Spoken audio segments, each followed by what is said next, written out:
All right, hello, everyone. Welcome to the Environment, Open Space and Parks Committee meeting of, welcome to the September 7th meeting of CB11's Environment, Open Space and Parks Committee. My name is Jessica Elliott and I am the chair of the committee. This meeting is called to order at 6:35 p.m. Tonight, we are joined by Khalid Nixon, the staff liaison to our committee. In order to conduct an efficient meeting, let's observe a few ground rules. No one may speak until granted the floor. CB11 members, if you have a question about board business or wish to make a motion, please raise your hand and wait to be recognized. To raise your hand through Zoom, click the participants icon and you will find the raise hand function there. If you have technical difficulty, click the chat icon and relay your difficulty to the staff. Members should not engage in a back and forth discussion. The chair will recognize the next person to speak. The chat should not be used for CB11 business or questions about agenda topics. All such remarks should be made on the record when recognized. Please keep your questions and comments brief and on topic to the discussion. Members of the public, if you have a question or comment about the subject on the agenda, please raise your hand and wait to be recognized. We will now take attendance by roll call. Board committee members, please answer present when your name is called. Just give me 1 second to access it.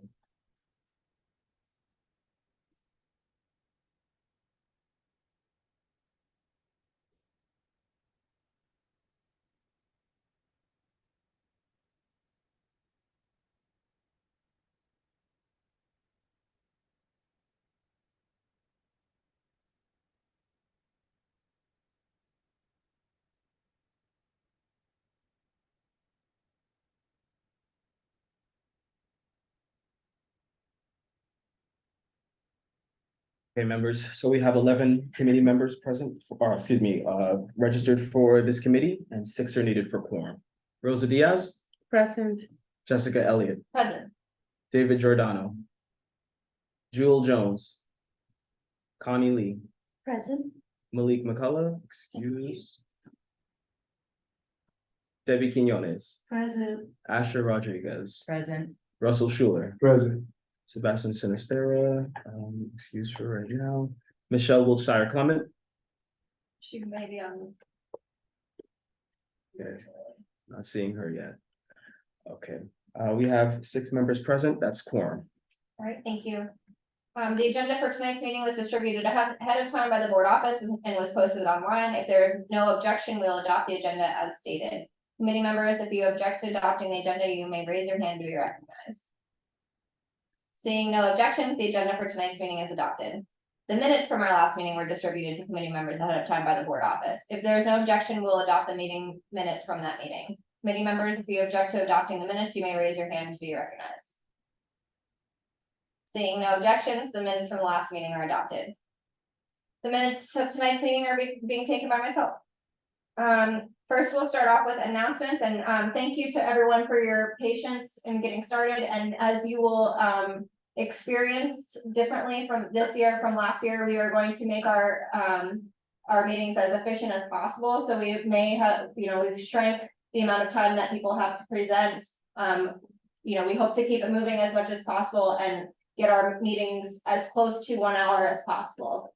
So we appreciate your patience and your help in allowing us to do that. For announcements, the first announcement, if anyone has an announcement, please raise your hand and wait to be recognized. In the meantime, a quick summer report. So the committee has worked really hard as a collective and sometimes asynchronous group over the summer, and we've accomplished, in my opinion, great things in preparation for the district needs process. We've co-sponsored a number of events from the sanitation town hall to parks tour jazz celebrations. We've received and placed 30 rat-proof trash cans in partnership with DSNY and the Department of Parks and Recreation. The Environment, Open Space and Parks and Community Board leadership teams met with the New York City Rat Czar, the mayor's office, senator and city council members, and city agency leadership to help further our collective goals for the built environment in East Harlem. We spent time together and assessed almost 30 parks and open spaces in our district, from 96th Street to 135th Street and 5th Avenue to the East River Esplanade. So thank you to Malik, who unfortunately could not be here tonight, for his excellent work in organizing all the parks tours. We could not have done it without him. And thank you to every one of you for your presence and work for the betterment of the neighborhood. Just as a quick reminder, our goals for the committee This is actually from last year. I'm not sure that we did our goals for this year. But it was generally to build alignment with the public, community groups, city agencies, and elected officials toward environmental justice goals for East Harlem, to understand our parks and open spaces, especially north of 116th Street, and to clearly define the needs in District 11 parks. So I think we accomplished many of those things over the summer, and we will keep working at it. Please always feel free to reach out to myself, Khalid, or Malik if you would like to report on an event. As you'll notice today, we have a report back at the end of the agenda. And if you'd like to add any items to the agenda or have any concerns generally. So looking forward to shorter, more efficient meetings and doing great work with you all this cycle. Two more quick announcements. The Department of Parks and Recreation has reached out about the bathroom initiative. So as you all know, in the Harlem Greenway Link project, we asked many times for a bathroom. The bathroom was very expensive and could not be provided with the funding that they had for the park, but they did put an area of the site that was dedicated for a future bathroom. Parks has applied for a downtown revitalization initiative grant to help fund this restroom. And they had a meeting this morning, and there's another public workshop on Tuesday, September 12th from 6:30 to 8 p.m. at Union Settlement, 71 East 111th Street. So I plan to be there. And basically the grantor is expressing that they would like to hear from the community about what projects should be prioritized in their grants. So obviously we can come in and tell them how deeply we have needed this bathroom. I'm sorry, could you give me Yes, the it is time? 9:12 at Lehman? at Union Settlement, Oh, Union, okay. What time? 6:30 to 8 p.m. And you'll let me know if there are any questions or anything in the chat. Thank you. The last announcement is from Michelle Welcher Clement, who I don't think is here, but she would like us to announce that Maggie's Magic Garden is hosting a 30-year anniversary event at the garden, which is at 1574 Lexington Avenue between 100 and 101st Streets on Saturday, September 16th from 10 a.m. to 5 p.m. So if anyone can stop by and show their support, I'm sure that would be very appreciated. Are there any other announcements today? All right, we'll keep it moving. So our first item on the agenda is informational updates. Typically, we hear from our city agency partners and then our parks advocacy groups and any other community-based organizations. Today, we'll start with New York City Department of Parks and Recreation, and they will also update us on a quick presentation for the East River Esplanade. Hi, do you want me to go first before general park updates? I'm Elizabeth Masella with the public art presentation.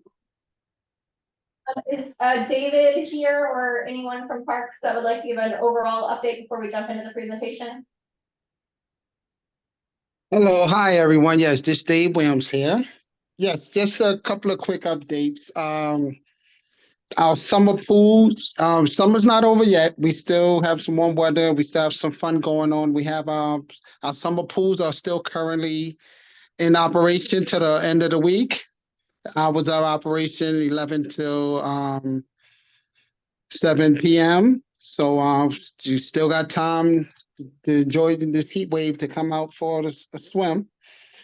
We have two movie nights still for the rest of the remainder of the summer. One is at Harlem Art Park on Wednesday the 20th at 5. I think it starts at 6 p.m. And we have another movie night on which one is that? I think it's at oh, I'm sorry, that's District 10. So that's District 10. Can So you say Harlem Art Park? When? 9:20? Harlem Art Movie Night is on September 20th. Yes. What movie? Oh, hold on one second. I could get that for you, right? Hold on. Let me see. Look at the schedule here. They usually send me a schedule. That would be let me see. Movie is Shazam. Fury of the Gods. Awesome. Please continue, Dave.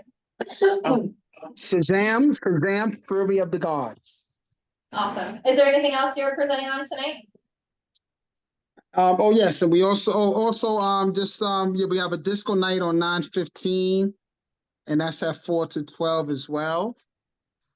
And also we have, what do we have? Oh, I do have another update about Playground 155. Playground 5 has officially begun construction and renovation that is due to be completion by late spring, early summer of 2024. Looking forward to that. And that's pretty much it. Just getting ready for the winter season, the fall and winter season. Great, thank you, David. We have a couple questions. When is where is the disco night?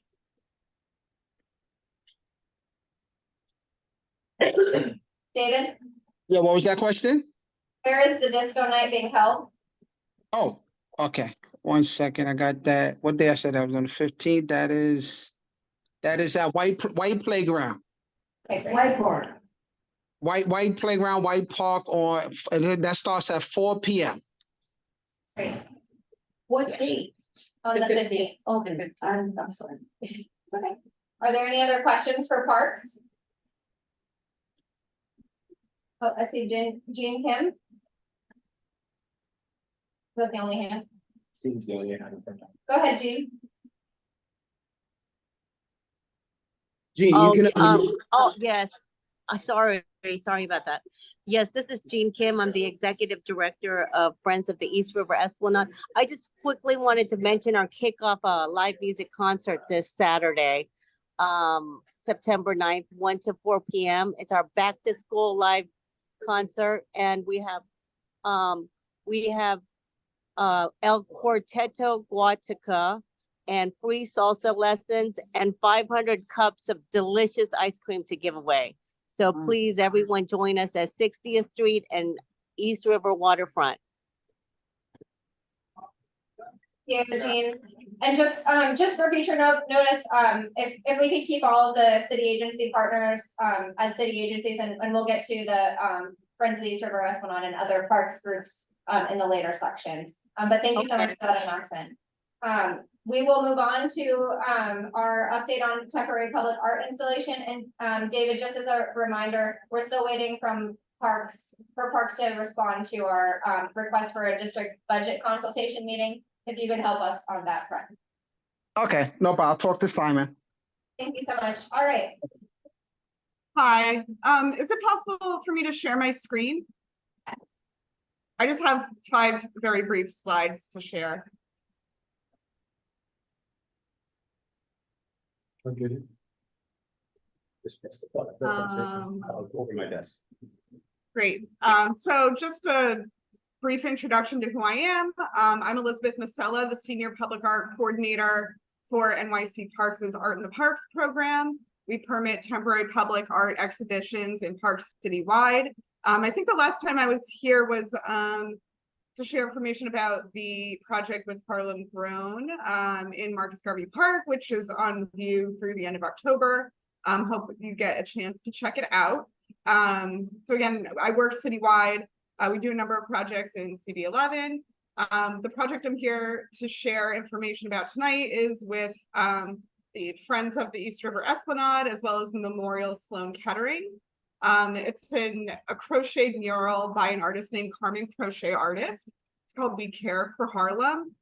We've actually exhibited Carmen's work before at Cherry Tree Playground, a crochet mural dedicated to Supreme Court Justice Sonia Sotomayor.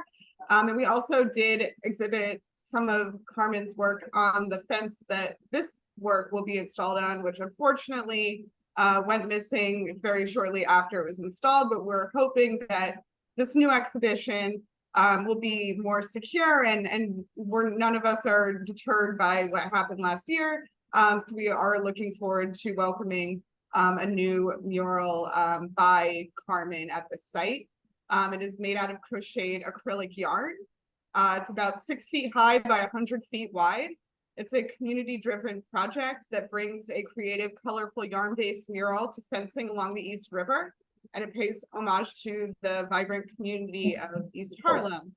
The crocheted artwork will be attached to a continuous vinyl mesh banner using needle and thread as well as glue. The mesh will be attached to the fence using industrial zip ties.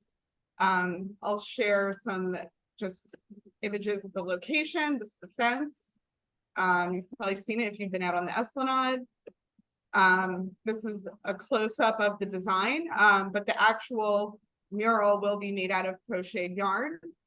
These are some examples of the work in progress. As you can see, Carmen's very talented. And then an example of previous work that she had exhibited in a park. And just to back up on one key thing, it'll be installed October 7th. It'll be on view through April 7th. That should be 2024. And I believe there will be an opening celebration on October 7th. And I don't know if Jean or Carmen wanted to just add anything to the information I shared here, especially about the event.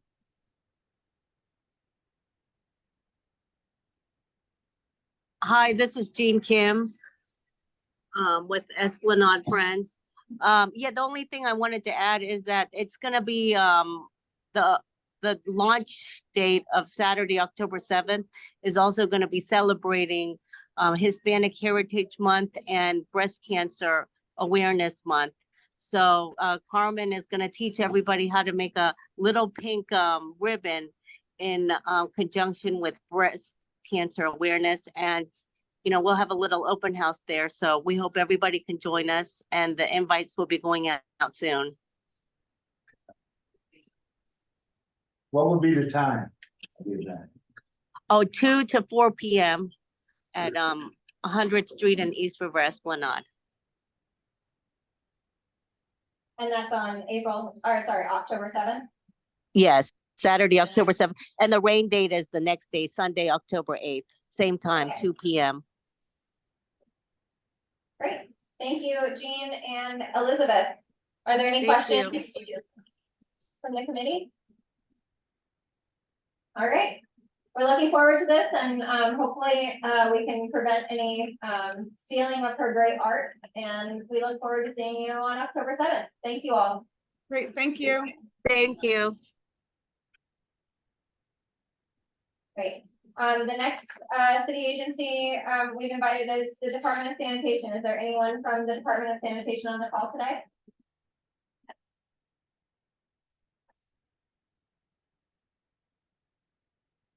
All right, moving along. Is there anyone from the Department of Environmental Protection on the call today?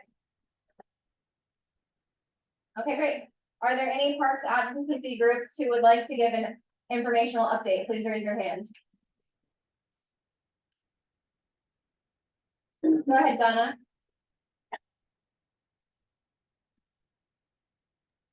Hello, everyone. Oh my God, she's so. Okay, I have a few highlights and a couple of updates to share with you. This past weekend, as you know, we've had the Electric Zoo Festival on Randall's Island. I have a few highlights about that took place for 3 days over Labor Day weekend. Friday was canceled due to the site not being ready with the main stage still under construction. Saturday had a delayed opening by 2 hours because the venue was still not ready. Sunday, the event did open. However, the producers oversold the tickets by 7,000. They had a cap of 42,500, and they far exceeded that. So by 6:30 p.m., the ticket scan count, like I said, reached the extra threshold. NYPD closed the gates, and thousands of ticket holders were still outside the festival. The mayor's office had given NYPD full authority to secure the site for public safety, and NYPD Strategic Response Unit arrived on site. By 7:30 p.m., unfortunately, the ticket holders that were standing there in line for hours were the gates were forcibly breached, and the east entrance of the festival, they pushed right past security, and they caused a stampede. However, thank God, nobody got hurt in the mayhem. NYPD did a phenomenal job in taking charge and controlling the crowd.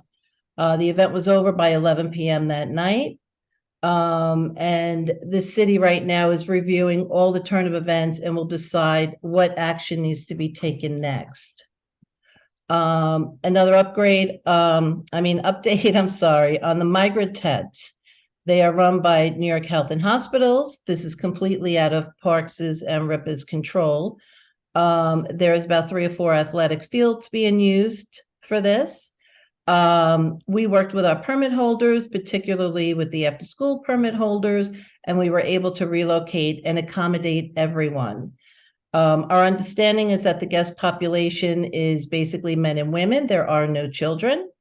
There are currently 2,000 guests with a capacity to house 3,000, and they do expect to reach that 3,000 mark.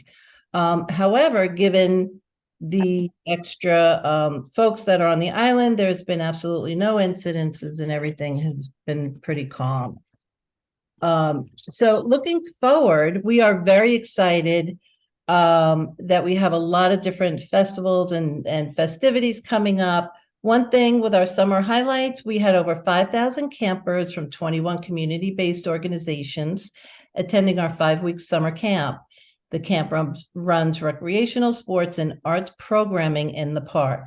We had a waterfront festival, which was a lovely celebration on the waterfront, and the fun that could be had along New York City's shoreline. Over 500 community members attended, and partners included Harbor Lab, Clearwater Sloop, Science in the City, Bubble Dad, and others. We also had a great evening one night called Cocktails on the Farm, where we hosted 2 evenings of farm-to-table cocktails and crafts at our urban farm.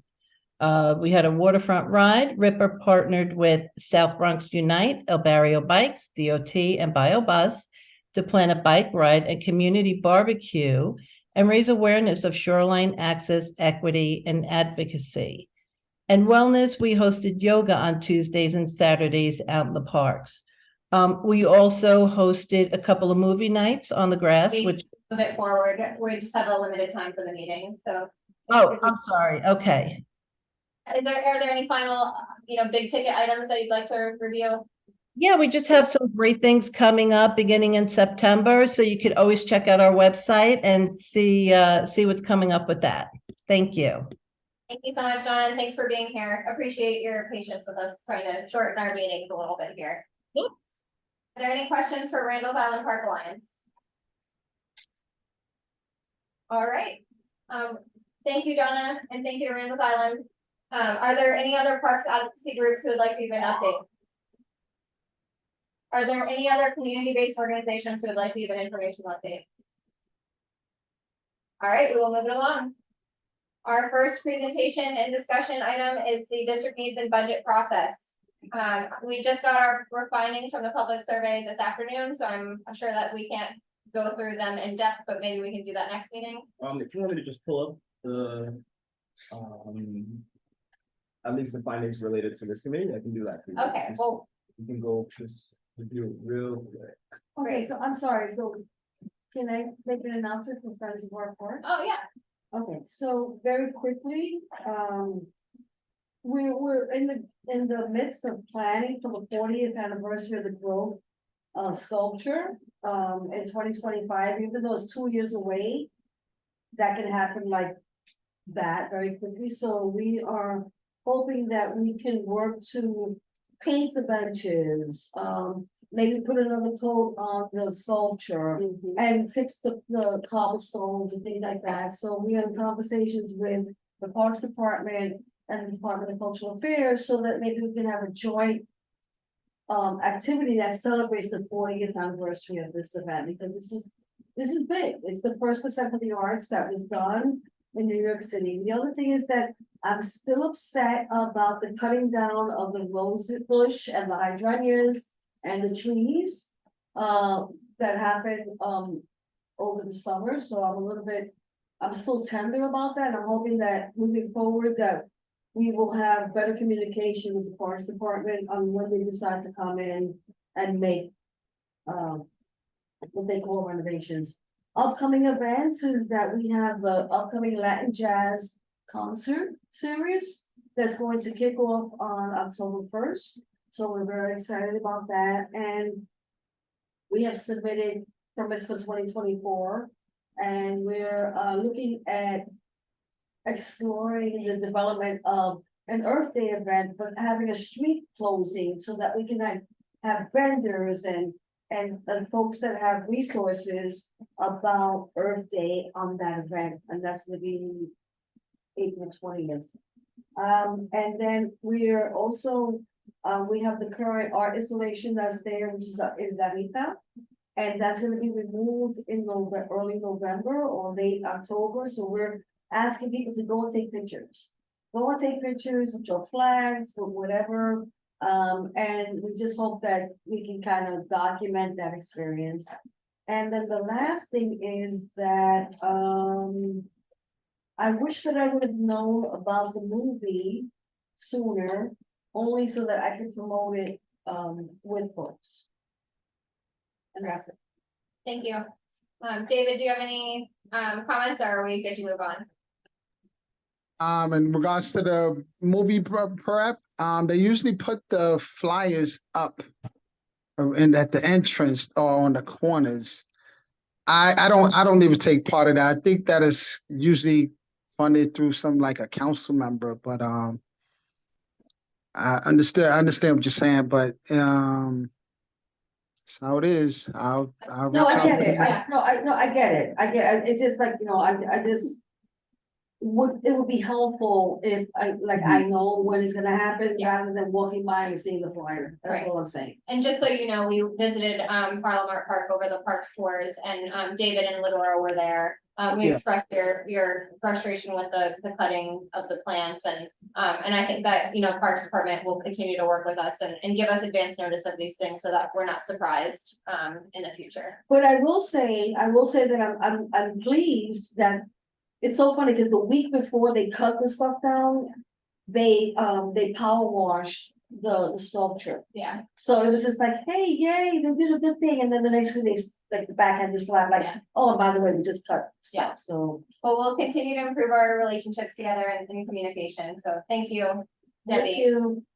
All right, moving into the district needs process, go ahead, please. So we managed to collect maybe about at least up to 180 responses from community residents, regarding their concerns, et cetera, so forth for the districts. For most important core infrastructure, city services, and resiliency issues. These are the results that we received. Most of the residents believe that cleanliness, trash collection was of the highest importance regarding this section. The second highest was air quality and pollution. And then you had preparedness for extreme weather events, followed by environmental concerns affecting. I should just pull up. Affecting citizens. So that can, range from anything, really. Following from that, noise pollution. And then, of course, you can see the rest here: hazardous materials, sewer capacity, protected infrastructure, water supply. Just high level is fine. Yeah, just high, okay, so, and then, the district needs and budgets committee, they will be reviewing, all of the issues for, the rest of the sections, which I have the other charts here, but, this is also open for the committee members. You guys have access to this, so you can review this. And then for the second, oh, here we go, yeah. For parks, cultural, and other community facilities, the most important issue, access to quality and cultural programs, park safety, park care and maintenance, street tree and forestry services, insufficient park or open space. So, as you're going through this year, keep these ideas in mind and how we can improve and have impacts on them. And of course, the parks tour, having more of those in the future and figuring out how you can, further assist the community. Okay. All right, Great. so this is all open to you all. You all have access to this, by the way, just FYI.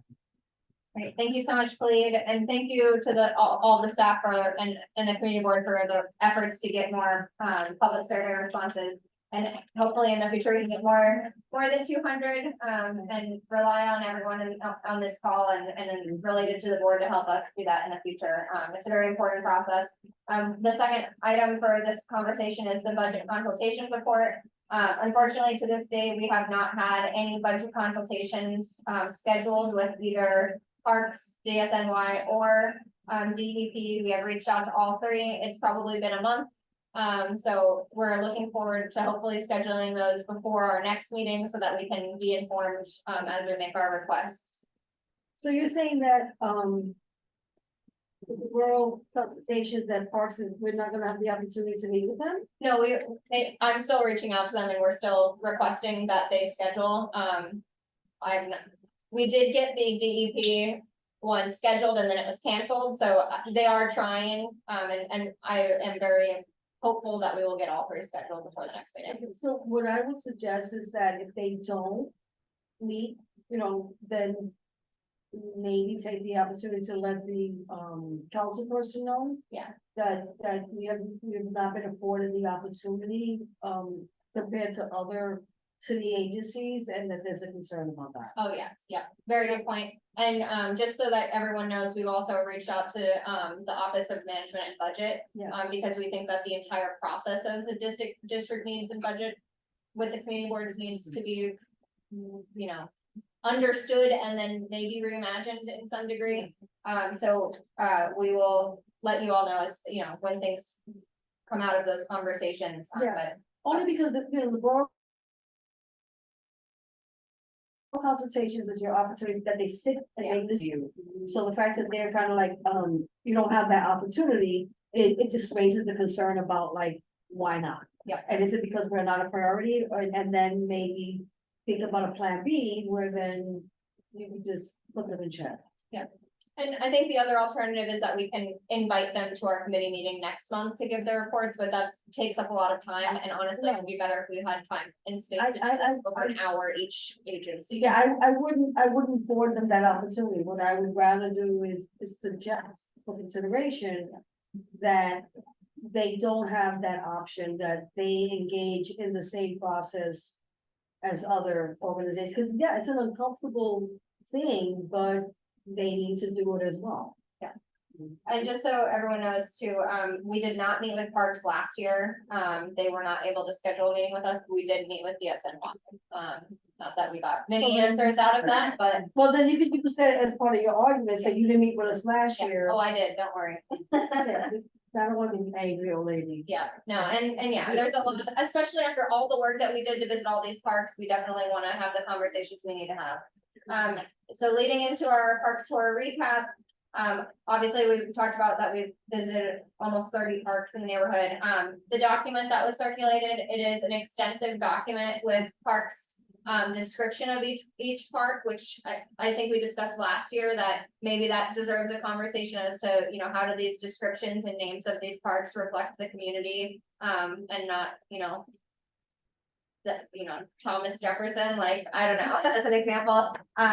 It also includes what we saw in the park. So from the experiences that people were, having in the park, to what physical amenities there were in the park, what we thought needed to be improved, and then our thoughts for this conversation. So Malik and I met last week, just to look at the document as a whole and to look at our draft requests from last year, what we're keeping versus what we would like to add. So coming out of those tours, obviously there's a lot of things that could be done. So we ask that each of you come to the table today with your top 5 of those new requests, and I think we can pull them up to go through them. I have them up, but I'm not in anything, so we can go through these. It's obviously too many requests, so we would not be able to move forward with all of them.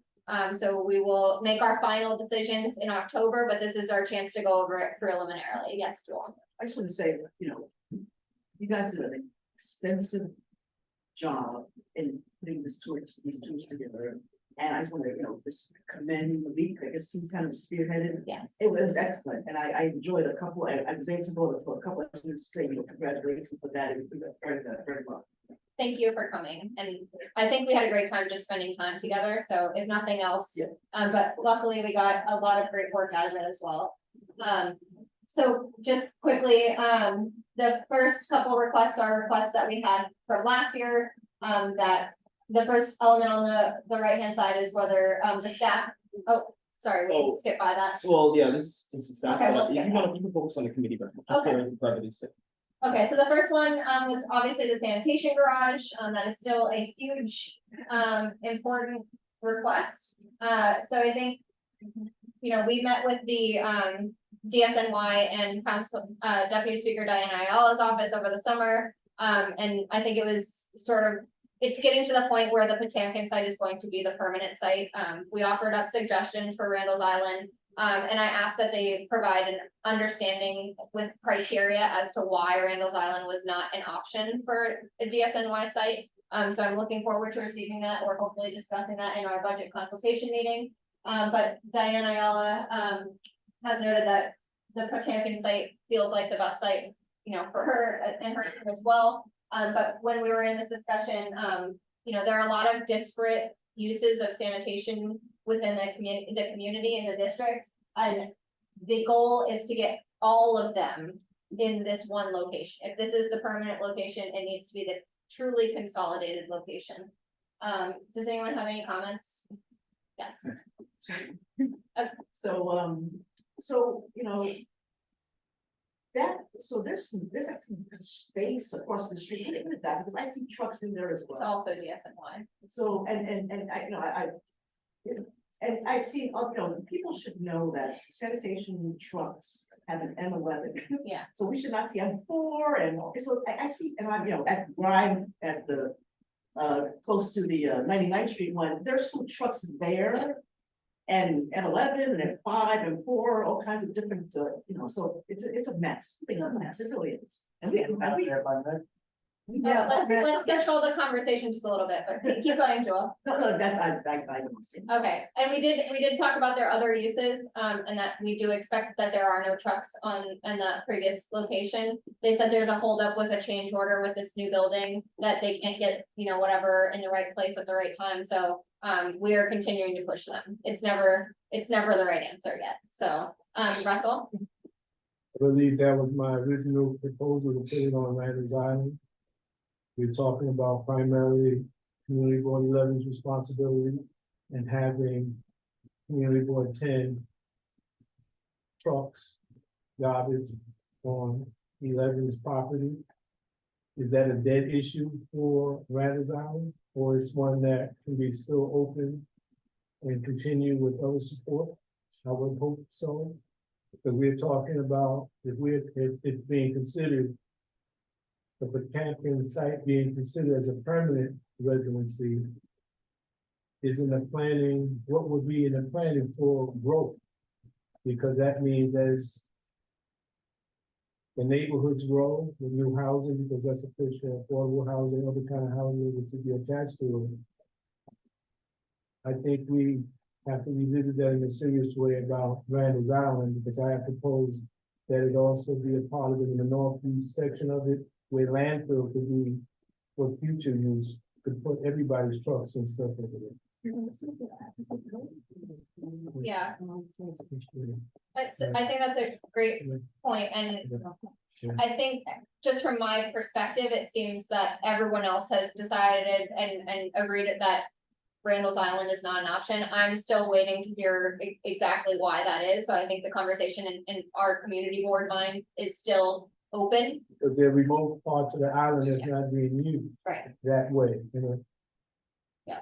in So a human use. We'll get to the bottom of the Randall's Island, but I do think that everyone, decision-making power, council member power, all thinks that it will be permanently at Potamkin. But I also heard about the salt shed, that's on First Avenue and 125th Street, and that, to your point about other trucks driving through our neighborhood, that top corner, basically, of our neighborhood is prime real estate for agencies who need to get across the city, which is good for them and bad for us, in my opinion, because, with the access to all those bridges, they can get from CB11 to, Brooklyn or Queens or the Bronx or, downtown Manhattan, and, for some reason that stuff wants to be cited in our neighborhood, which, is not the best option, so, go ahead, Connie.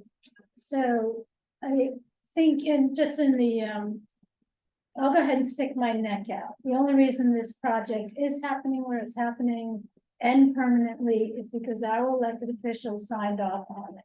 We can talk to DSNY as much as we want, make 20 different suggestions. We need to insist that our elected officials do right by this community, because it's not just current people in office, it's people who were in office previously. There's a long history of this. And, no one wants to come out and say it out loud, but, this community gets sold out by its own elected officials. So we need to be talking to them. Thank you, Connie. DSNY is gonna do what the elected officials agree to. Is there a hand raised? Yeah, I wanna add to that as well, because the other thing is that, with the, African Borough Ground development that's gonna be going on there as well. With the old, bus depots, that's a whole nother mess or opportunity. Cause we have to figure out, maybe we can use that as a justification to say, hey, we have this new development coming in, and then we have this other stuff that's gonna impact that, so maybe that could be our rationale. It could be an environmental hazard. Right, so I'm just saying as a strategy, to say, you know what, we have this new development and we deserve it to be the best that it can, like downtown. I believe that was already presented and it was not accepted as, I think we can't talk in circles about the same topic for 10, 12 years and not go to the source of the problem. We could talk about it in a strategic way, no matter how many times we're talking about it, so position in a different way to get a better outcome. Because the bottom line, if they're saying permanent, temporary for me, I said years ago, was permanent. It's still permanent, it's still there. All right, I'm gonna recognize our chair, Xavier, if you could make your comments succinct. We've spent already way too much time on this first request. Okay, well, that's, wow, okay. I'll do my level best. Welcome back, everyone. Thank you very much for being here in person, and look forward to seeing many of you at full board. With this particular issue, yes, Jess and I, after much wrangling, did get this tour finally arranged. And then to the point about it temporary and becoming often permanent, we asked the council member, and she said that the decision had already been made and voted on at the 125th Street Task Force after consultation with our former chair, Nilsa, who sat on that committee, and the district manager. That was not the case. It was that they had decoded through DSNY's pushback that all the other propositions were not going to work for them, but they never gave explanation to Jess's point of, for them to actually explain why. We've also had a conversation that they need to re-establish or at least set up a new meeting to update, because it's been years since that that task force met. So we can get a full in-depth explanation to the proposal and to the presentation that was given by George Janes. So I think it's important for us to clarify on the record for the public that we are asking for them to keep their accord as part of the East Harlem Neighborhood Plan rezoning of 2017, because they haven't given us a satisfactory answer, and as part of our city charter mandate, it's our job to advocate for the community. So that's really where I'm going to leave that. And so as soon as we hear back, I'm very confident that Jess will get it disseminated ASAP, because this is something we care very much about, the health and well-being of our community. So thank you very much on your leadership on that, Jess, and everyone in this committee for your advocacy. Yeah, thank you, Xavier. And just so everyone knows, we are constantly talking and working on this issue. And we will keep keeping you updated about any progress. But as you know, things are slow moving. The next item is the conversation at Thomas Jefferson Park. We saw in action that there were 2 porta potties available for a large park like Thomas Jefferson. The porta potties did not lock. There is a conversation that is related to the pool, but you're not allowed to use it unless you're at the pool. The Portland Loo project was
think about.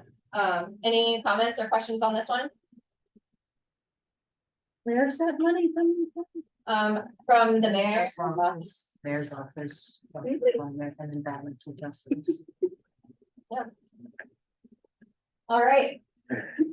Yeah, I'm happy to talk about any of these things offline, because I could give you a lot more information. All right, the next one is the comfort station for the Greenway Link project, future Richard Dusat Park. That one we decided to keep and revise up to us to decide, but we thought about at least alluding to the park design does include a site for that restroom, but does not include the funding. And the Parks Department has recommended that we approach funding with in a piecemeal fashion with the different elected officials, especially the mayor's office, as we all know, had a restroom initiative for at least one new bathroom in every zip code, which I said is probably not equitable. Some do not have any and others do. So we'll hopefully revise this in partnership with DEP and Parks. Any comments or questions on that item?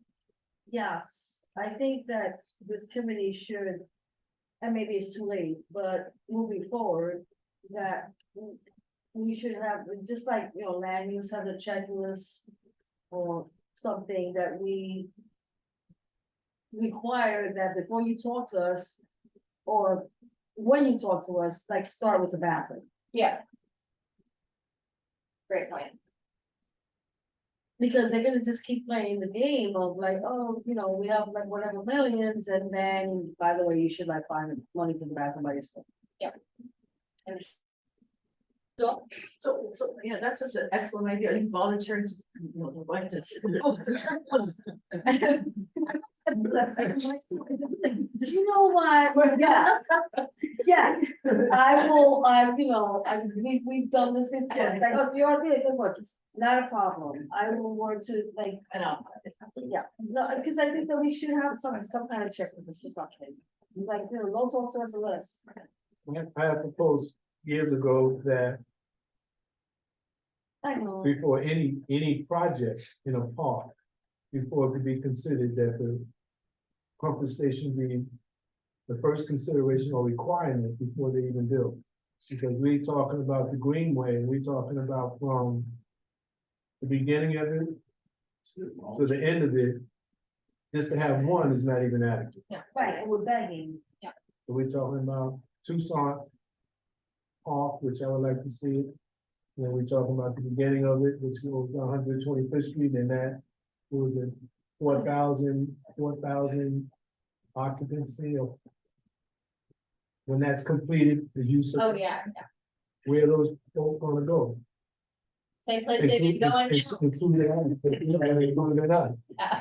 No, very good points, and So it should be a part of the city of New York's Parks Department in any, unless you're proposing that for hours, others would be suffering, we would suffer more. They have pain, we have extreme pain. but there's only one more, I think, that is not new, right? Okay, so this, and then the next ones I'm gonna skip, and I think you all could take the time over the course of this next month to read all of the new requests. Pick your top 5, and then we will condense at the next meeting. This last one, before we move on to expense, is the Marcus Garvey Park lighting, which but we don't need it. No, the lighting is DOT for one thing, but, also the Acropolis stairs and things like that is, you know, that's a bigger project. It's already on the radar of the mayor's office and other people, and some funding, I'm told, is already in place. So I would think keeping that, since more funding needs to be raised and you're partway there, that's a battle you can win. So you're saying we should keep it? Absolutely. Okay. Not the lighting is, that was from years ago, and it was determined that it would be part of a different project because it's not like changing light bulbs. And the only lighting that's not working is on the Acropolis, and there's no electricity there. So you're going to rewire a mountain, not likely. So, you know, pick your battles, but the staircases and all of that is an absolute necessity, or else you're gonna close down a huge section of limited green space because you can't get up there. Okay, so just for abundant clarity. Yeah. You're saying we should revise the request to remove the lighting and only focus on the Acropolis paths and stairways and walls leading up to the Yeah, fire. in fact, I recommended that last year. So Okay, I'm sorry about that. that's okay. Okay, great. I'll add that. You'll have that in. And a reminder of members, you all have access to this document. It'd be great if you can add your comments and so forth here and actually include your name, that'd be helpful as well, okay? Great. And I'm hoping that some of these new requests, we can get addressed in our parks budget consultation meeting. We You want me to expense or? Yeah, expenses. All right, the first one is, providing more on-street trash cans and recycling, if we could scroll over, yeah. And we're just saying keep that as is. Any comments, questions on this? Can you just clarify with the recycling? You're saying you want more pickup or recycling baskets? I think it's, you know how there's like separate bins for Mhm. trash and recycling? I think maybe we should revise it to be more clear. Good point. All right, any other comments? The next one is plant new street trees. I think we should revise that, and I think we should revise that, and mention the initiative to plant trees. Right, citywide efforts, right, 1 million more trees. A million more initiatives, trees, Like we had a couple of people last year. Yeah. In our last session. They I'll also say that what, maybe 8 years, 10 years ago, when they did a big street plan that you was planting. Oh, okay. And then of course, there are also grant opportunities out there as well, that people can have, like, NCOs and, sorry. NGOs can capitalize on and so forth like that, so. That's also there, we can consider that as well. Okay, the next one is vacant lot cleaning. They basically said, they need us to identify which lot. So I'm hoping that in the conversations with the budget consultation, I can give them two right off the top of my head in my area. So if anyone has any vacant lots they know are a problem, please send the address to me and I will include it in the district consultation meeting. But I think probably, I don't know that we need to keep this necessarily if they can't do anything on privately owned lots. I don't think it's a priority. Okay. Private property. So. And these aren't final, so if we change our minds or have any additional thoughts next month, we can definitely address them. Then the next one is, and last one is, canine waste laws. So in the conversations with DSNY last year and, in the parks tours, this year, there are street bag containers for the dog waste. They have almost always been empty. Park says that as soon as they refill them, that they get stolen. And DSNY says that they have no ability to enforce the laws of fining people for not picking up after their pet. Unless there is someone that physically sees them do it from DSNY. Oh my God. And they don't have the staff, obviously, to stand around in our neighborhood and wait around for people to do that, so. I don't personally have a solution for this, but if anyone can think of anything, I'd be more than happy to talk about it. Besides yelling at people who don't pick up after their Besides dogs. peer pressure, yes. Asher? I remember when we were doing the tours, we were talking about the big problem was on these artificial like turf fields and people.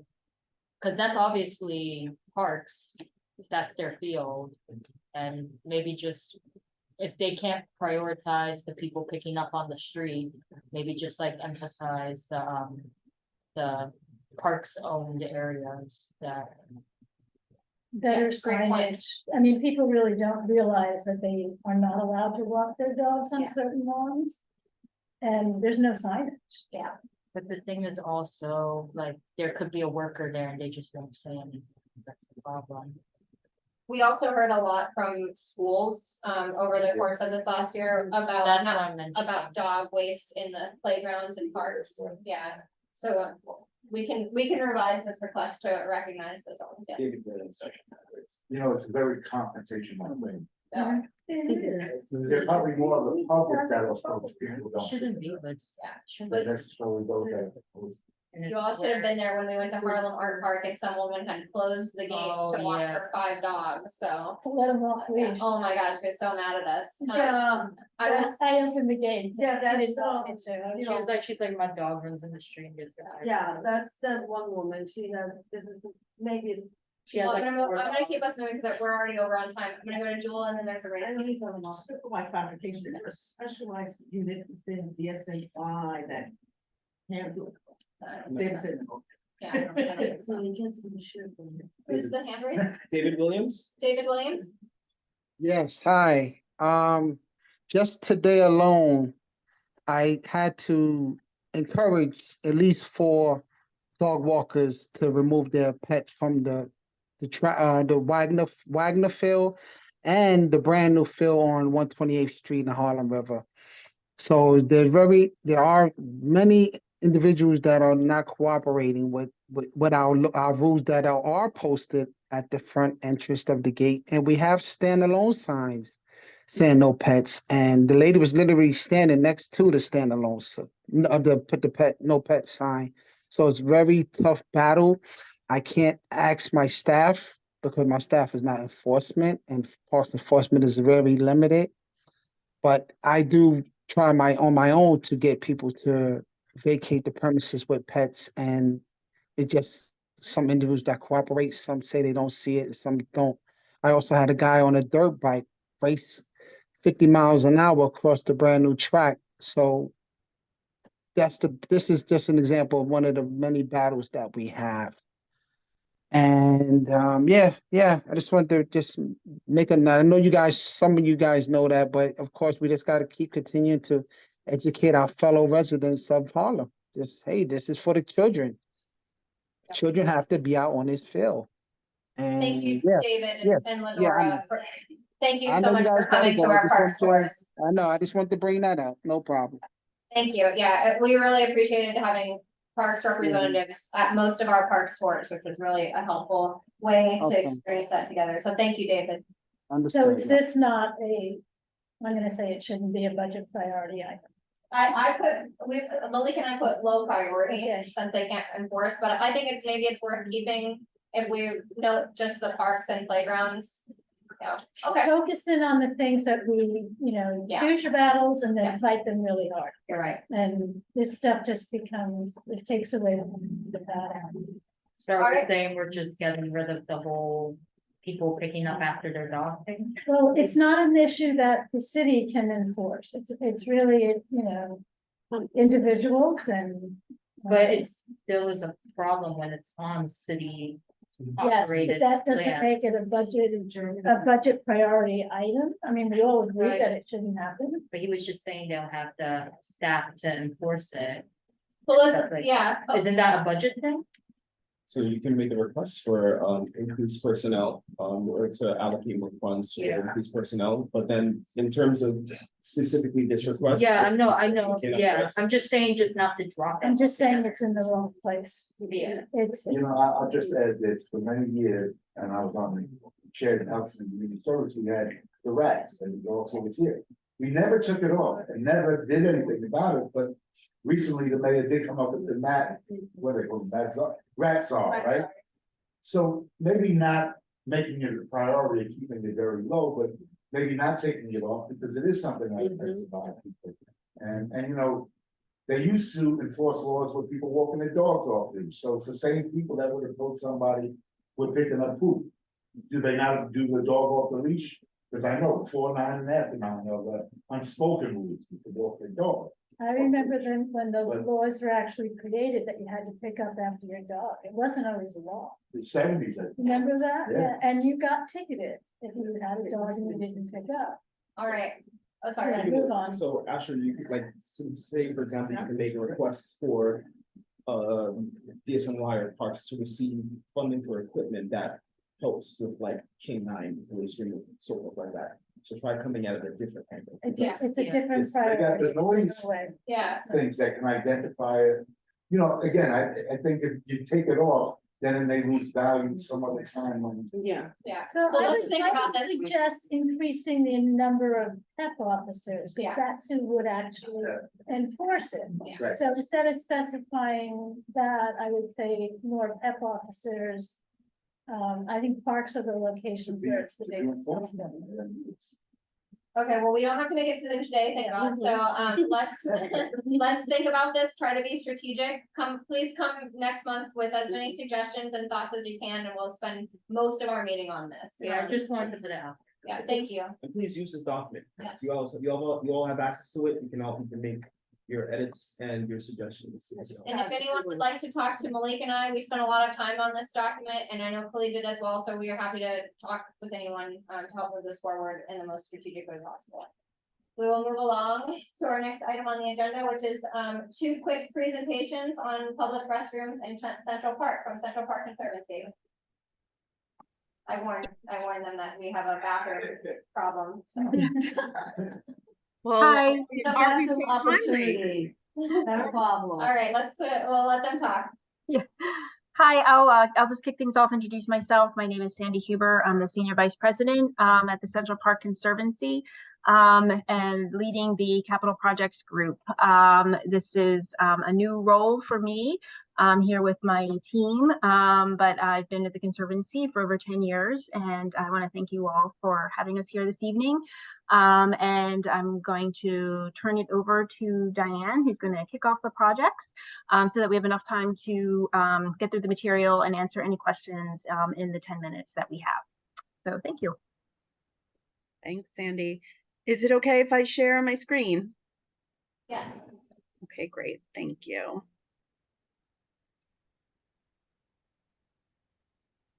Okay. Can everybody see? Okay, great. Hi, everyone. My name is Diane Jackier. I'm the Vice President for Program Management at the Central Park Conservancy. I'm going to quickly go through the project goals for the Delacorte and Great Hill restroom renovations and site improvements, and just sort of give you quick site locations for both projects and a bit of history. And then I'm going to turn it over to Nick Koster, who is our VP for design. So for both of these projects, and sorry, I'm just going to make sure I can move this along. Sorry, give me a sec. For both of these projects, our goals are the same. So we are going to restore the building's exteriors consistent with their historic design. We're going to be installing new windows and doors, roof elements that have failed, cleaning and repointing the facades, and restoring back historic elements. And Nick will go into some of the details of that. Accessibility is one of the Central Park Conservancy's guiding principles. And so for these two projects, we're going to improve the facilities themselves to make them more accessible, including adding accessible stalls and eliminating any steps leading into the buildings. We're also creating accessible routes to the restroom facilities from the Park Drive. Lastly, we're going to be upgrading the building systems to reduce our carbon footprint by decommissioning the use of oil and gas and going electric. I also just wanted to mention, because we're going to start with the Delacorte restroom, I'm sorry, that this project that we're doing is going hand in hand with the public theater's reconstruction of their facility itself, which is slated to start I think next month, sometime this fall. So the goal is to have the theater project as well as the restroom and accessibility upgrades completed at the same time for the spring 2025 season. So just to orient everyone, I'm pretty sure you probably know where these facilities are, but we have the Great Hill restroom, which is on the northwest corner of the park, just in from 106th Street. And then we have the Delacorte public restroom, which is sort of mid-park, right here, right near the Great Lawn. So just to give you a little bit of history of the Delacorte building, it was built around 1910, adjacent to what was originally called the Old Receiving Reservoir. And this picture on the right is from 1915. You can actually see the wall of the reservoir right around there, which is just a pretty cool thing to see. In the 1930s, the reservoir was demolished, which is what this picture is showing right here.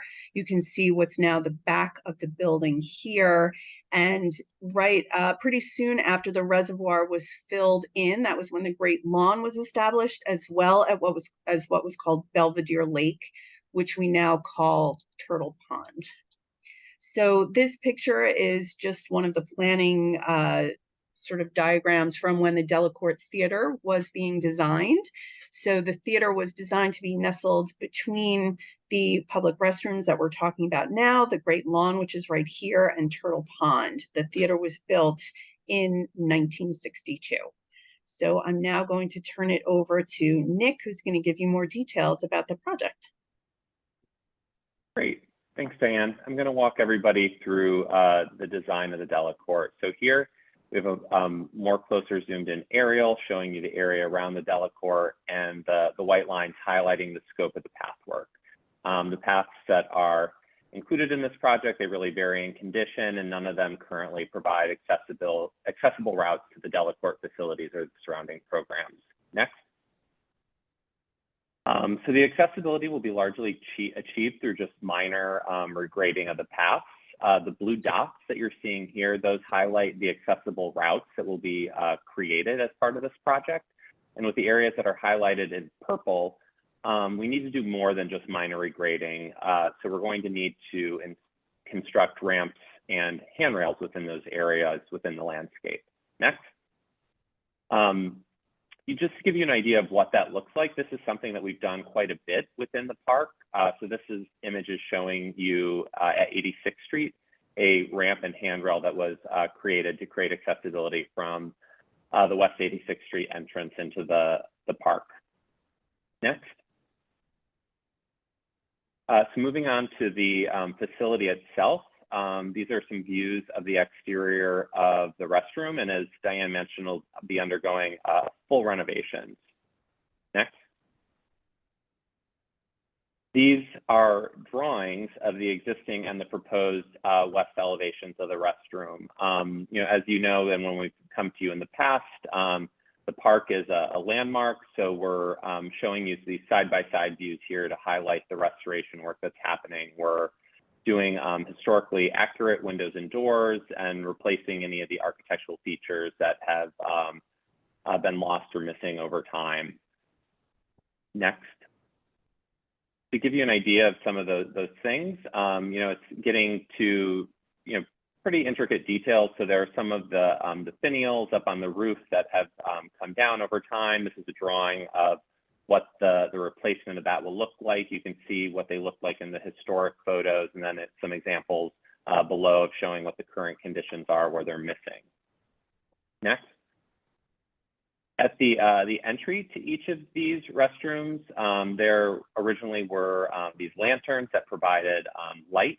Those have gone missing over time, and so we'll be working to recreate and reconstruct those as part of this project. Next.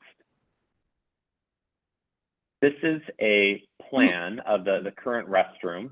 It's a demo plan. So we're removing all of the existing fixtures and finishes on the inside. Next.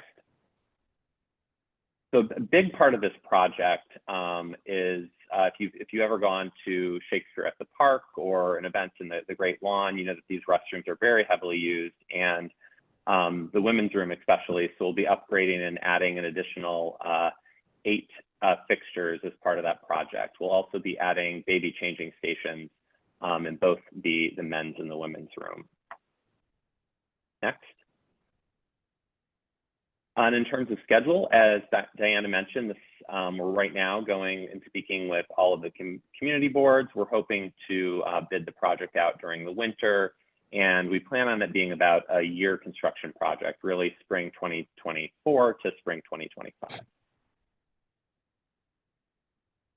Okay. All right, Diane. so, yeah, we'll go right into the Great Hill restroom renovation. Just to give everyone a bit of history of this part of the park, it was once known as Harlem Heights and had panoramic views in all directions. So because of this and what this 1873 map shows, there was this carriage drive that was established by Olmsted and Vaux, And it really served as an outlook for visitors who could see views of Manhattan, the Hudson River and the Palisades, and Long Island Sound. And in the sort of the first half of the 20th century, there was sort of a move away from the flexible pastoral landscapes that the park had for such a long time. And there was a lot of purpose-built recreational spaces. So there was horseshoe pitching courts right over here. There were other recreational courts that were heavily used in this location. And because of that, there was a restroom that was built in 1955 just on the perimeter of where all of these courts were. So over time, since the 1980s, the Conservancy has removed some of those courts and restored some of the landscapes and the lawn, and we've focused on a lot of that over the past few decades. But I'm now going to hand it over to Nick to give a little bit more detail about this project itself.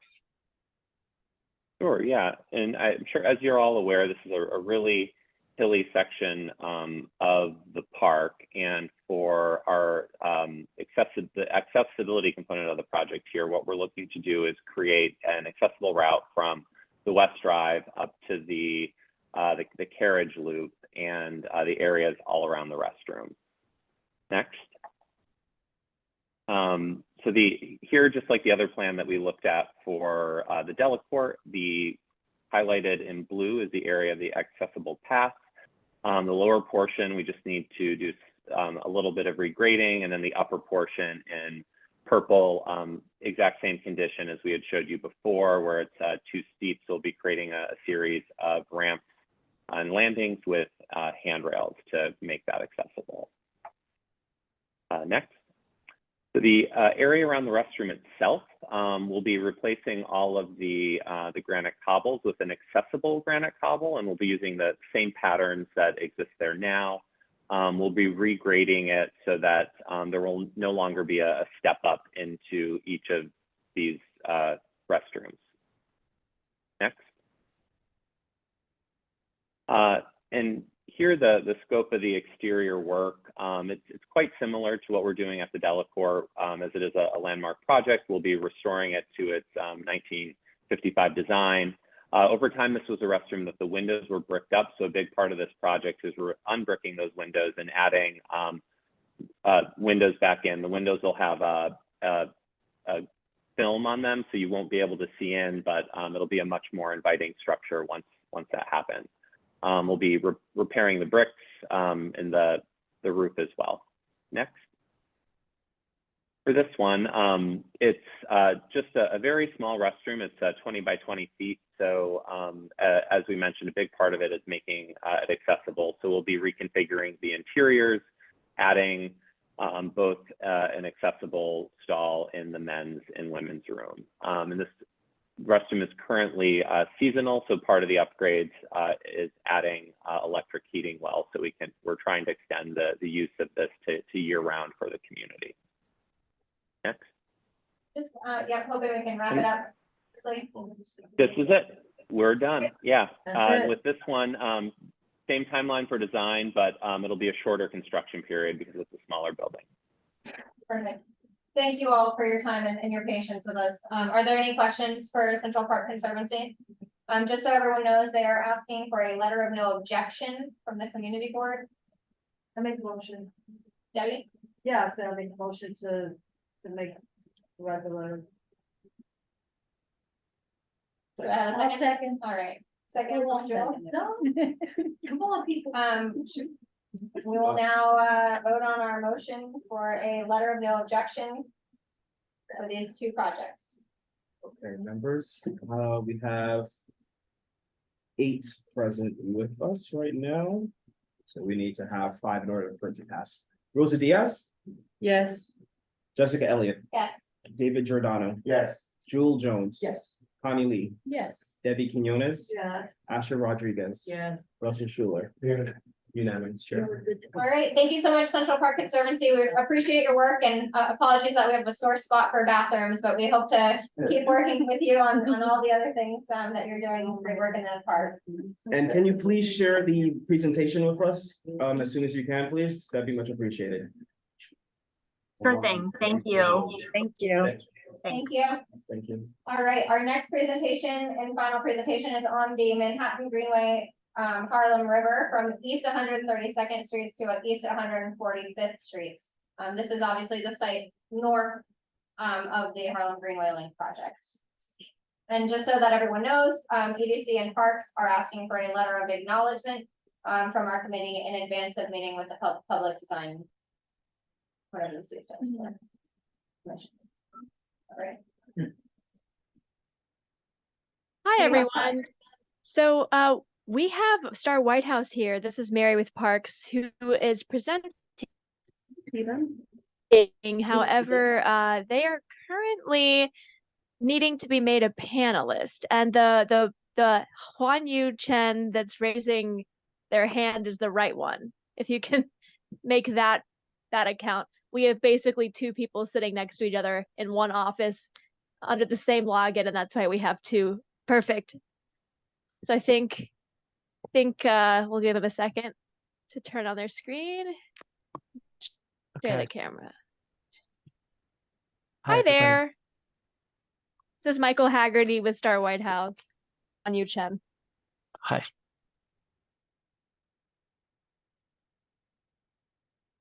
I'm going to go ahead and share my screen. Let's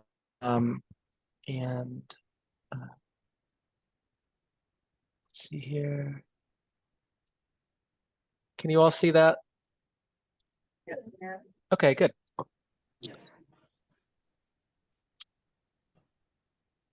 Tara, Ricardo, were you going to kick us off? Oh, okay, yes, I'll get started. Good evening, everyone. My name is Ricardo Hinkle. I'm the Deputy Director of Landscape Architecture on the Manhattan team at Parks and a 29-year Parks veteran. And we're here to present to you what has been lyrically termed Sub-Project Area 2, which is a portion of the $309 million project to stabilize and reconstruct portions of the Harlem River shoreline between 125th Street and all the way to Swinging Cove. There are three portions to this project: Sub-Project Area 1, 2, and 3. And Sub-Project Area 1, you may recall, is it's probably the most exciting portion of this project. It's a brand new park, brand new shoreline structure, brand new esplanade, brand new bikeway. And this has been under development for the past 3 years. I think we were first coming to you before the pandemic with community input meetings and listening sessions. And that's going to be a full park with basketball courts and fitness and lawns to the south, and to the north, it's going to have a children's playground and barbecue pits and an interactive art music feature and a lot of other seating and planting and bikeways in between. But I'm not here to discuss this. I'm going to move on to Sub-Project Area 3, which I'm also not here to discuss, but just to give a little background. This is much different. This has existing shoreline and existing parkland, and it's mainly to refurbish and repair subsurface the shoreline structure. And it's the work is going to be so below grade that you might not even notice it. And we're not even worried about the trees, impact to the trees, because the work is being done below grade. But in Sub-Project Area 2, which we're discussing today, that's between 132nd Street and 145th Street. It's sort of in between. It's existing park, it's existing shoreline, existing esplanade and bikeway. But it's just the shoreline structure, portions of the shoreline structure really need to be replaced to make sure that it's stable and safe and endures for years to come. Next slide, please. So on the left, you can see the relative sizes of Sub-Project Areas 1 and 2 are pretty similar. 125th to 132nd, Sub-Project Area 2, 132nd to 145th. I just want to reiterate that. On the right, you see 132nd to 145th, Sub-Project Area 2. And I think one thing you can note about this, it's really two different projects, two different parks. I mean, they're named the same, but they were constructed in two different phases. The southern portion, which is about from the Madison Avenue Bridge down to 132nd Street, was designed and built in the early 2000s. And the northern portion, which is between about 139 Madison Avenue Bridge all the way to 145th Street, was done in the late 2000s. And in the northern portion, we reconstructed the entire shoreline. In the southern portion, we built a new park, but we only repaired portions of the shoreline. So now we're coming to the point where we need to completely replace portions of the shoreline, mainly in the south. Fortunately, in the north, the eco shoreline that was built has held, and we don't really have to do much work there. But to the south, you can see all that red. That's where the shoreline and the upland has to be disturbed to reconstruct the shoreline and replace it with a new structure. Next slide. And just for point of reference, it's 1.6 acres of parkland that has to be completely demolished and rebuilt out of 6.7 acres of total parkland, which is a little less than a quarter of the area. This diagram from areas 1 through 4 show the extent of the shoreline replacement. You can see north of area 4, we don't have to replace much of anything, so we can keep that pretty much the way it is. And there's 2 different types of shoreline structures. One is a steel sheet piling retaining wall, which is steel sheeting that's held in place with tiebacks that are anchored with these big giant concrete chunks called dead men. And then it's backfilled, and it allows for a lot of soil depth, which allows for a lot of trees, except around the tiebacks. And then another type of one feature of that, you hear steel sheet piling. In the past, we've had steel sheet piling corroding along the Harlem River, and that led to a lot of the failures that we had to address north of the Madison Avenue Bridge. So what we're making sure that they do this time is encase the steel sheeting with concrete all the way below the level of the water, a couple of feet. So you won't even see the steel sheeting, and it won't be subject to the corrosion effects. And the other type of shoreline is, it's called an elevated platform or a high-level platform. And it's really just a concrete structure with a couple of feet of soil for trees. It's not as much soil for trees, but it's because it has so much area underneath, it's actually more ecologically enhancing for the marine life underneath the structure. Since it's elevated. So those are the 2 different types of shoreline structures. I'm going to, next slide, please. I think we're going to turn it over to Michael Haggerty from Star White House, who's going to talk about the existing conditions and the design and details. Thank you. Okay. Hi, everybody. Let me walk through first, just to remind everyone of what's existing there at the park, and then I'll talk through the improvements that we're aiming to make through the in-kind replacement.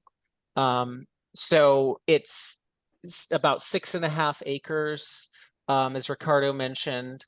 You can access by bridges this park at 135th Street, 139th, and 142nd Street. And largely, it's a passive park. There's lawns and trees in the areas that are south of the Madison Avenue Bridge. And then north of there, there's the newer ecological shoreline or habitat that Ricardo mentioned. The Manhattan Waterfront Greenway bike lane does go through the park. And with the construction of the Manhattan Greenway Harlem River to the south, the Greenway will continue south there. So just a couple site photos here. One that shows the existing lawns and trees and the bike path here on the right. And then there are these 5 plaza areas, and these were designed in the early 2000s. They feature decorative concrete paving patterns that reference kente cloth patterns and celebrate the African heritage of the adjacent community. These are really important assets that we're looking to replace and enhance as a real cultural feature of the park. But over time, as you can see, the plazas have become pretty inhospitable on hot days like today. You know, they're not shaded. It's a lot of paving, and it's it's hot out there. So that is one thing that we're looking to address through this replacement project. And then on the right there, there's also a waterfront esplanade. And overall, through this project, we're looking to enhance the safety of that esplanade. The entire sea rail for the entire length of the park will be replaced as part of the project so that it is all in stable condition. And then you also have areas where there's been subsidence or issues with the bulkhead that's being repaired. And so there's some safety issues on the esplanade. And those are also going to be addressed through this project. Then in the north area, this is on the left, you're seeing that ecological shoreline. And then on the right, there's also one more lawn. So that's an overview of what's there. And we wanted to go over the scope of the improvements that we're aiming to make through this project. So overall, because we're replacing the shoreline, parts of the park will be disturbed and they need to be replaced in kind. But the team is really working with Parks and EDC to identify as many areas where we can make enhancements to the park. So for one, this project will extend the life cycle of the park because, as you'll see, we'll be repaving the plazas and planting new trees and replacing trees. Secondly, we're aiming to address the safety issues with the existing sea rail by replacing it and the stability of the esplanade itself. Third, the utilities will be replaced. And that means that the 3 water fountains that are currently not functioning in the park will have water service again. There's 2 water fountains that will be upgraded to the bottle filler water fountain, and then there's one that will be repaired. The plaza, all 5 plaza areas will be enhanced with plantings and new decorative paving. We'll be replacing the benches in the areas that are disturbed. And an important aspect of this is that when the park was built 20 years ago, parks did not have its inclusion guidelines around companion seating for disabled people. And so when we reinstall the benches, we'll be creating companion seating with all of the benches to make the park more inclusive. And then lastly, there will be trees that will have to be removed as a result of the shoreline reconstruction, but all of the trees will be replaced. And then we're adding as many new trees as we can. And in addition to that, when we do that, we'll be using a plant palette that meets the park's current resilience guidelines. So we'll be planting trees that will be resilient in the marine environment and be native species. So that's the overall scope of the improvements there. And I'll just walk you through now each of the areas so that you can see like a before and an after of the improvements. So this is the current southern end of the park here. And you may recall from some of our discussions about the Manhattan Greenway Park design is that you have a barbecue area that will be new at the northern part of that park. And we always envisioned that this lawn here would be a kind of picnicking area and spillover for that activity.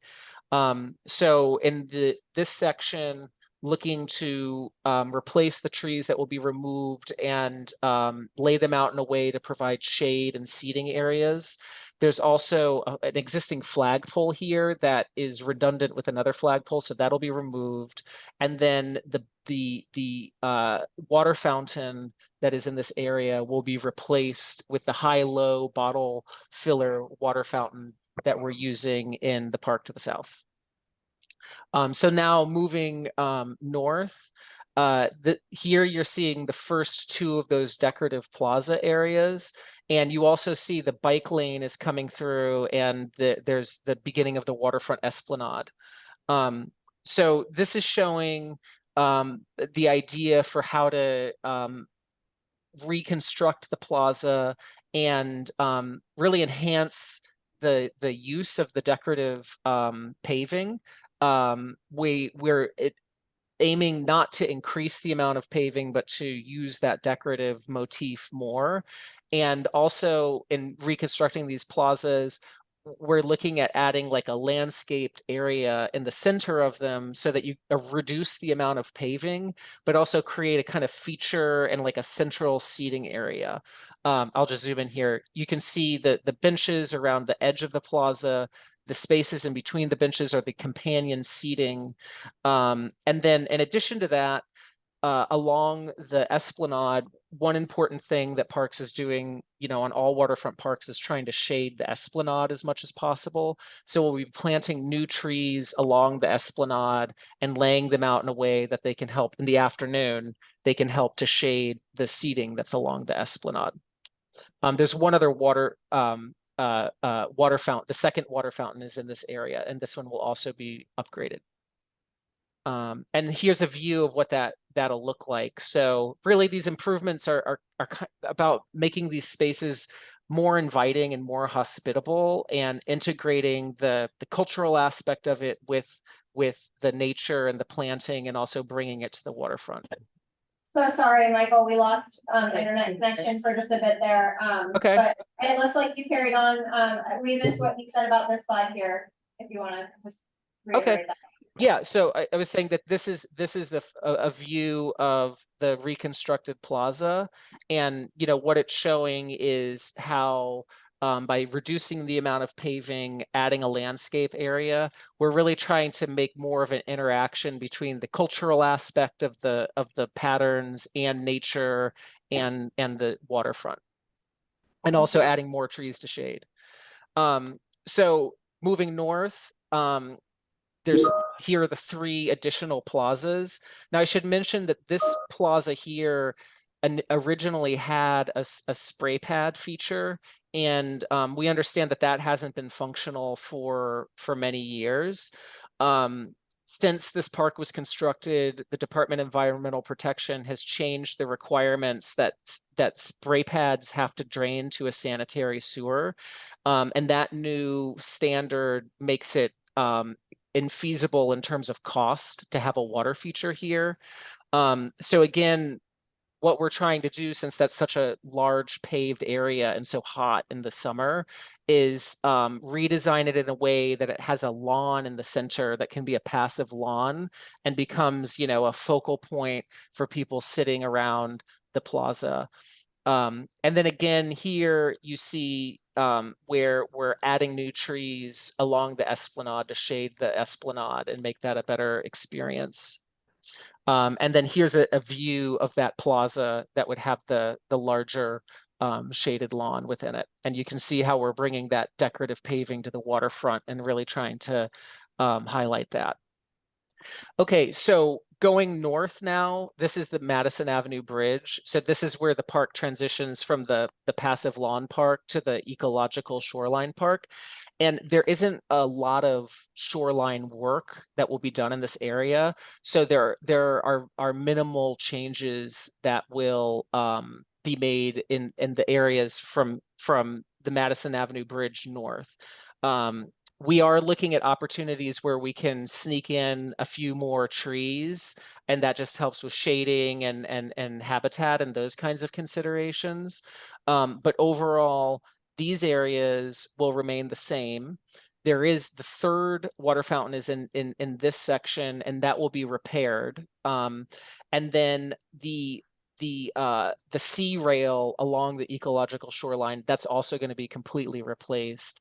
And this area had a pretty fast deterioration of that sea rail that was installed about 15 years ago. So we're going to install an aluminum rail in that section so that it has a longer life cycle. Again, in this area, no work will be done. And then lastly, we're in the northernmost area. This is right at the 145th Street Bridge. This is a lawn. There's this area with the dotted lines is the area that would be disturbed. And here we're looking to shade the bench area and add a few trees to kind of create a room around that lawn. And that covers the improvements that we're making, and thank you for your attention. and we can have discussion or take any of your questions. Thank you. Thank you so much, Michael. And I just want to say how helpful it is to have such great maps as we're looking at the before and after. So thank you so much for all the effort that Yeah. you put into this presentation. Yeah. Are there any questions for Parks and Star White House? Yes, Russell? Always questions for me. We spending $309 million, right? And we haven't mentioned any compensation in the improvements category.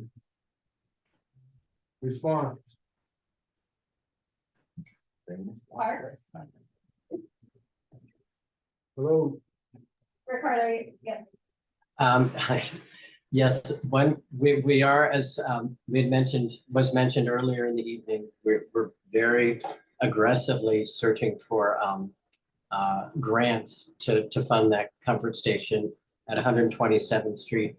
Unfortunately, building a comfort station on the Esplanade itself or on the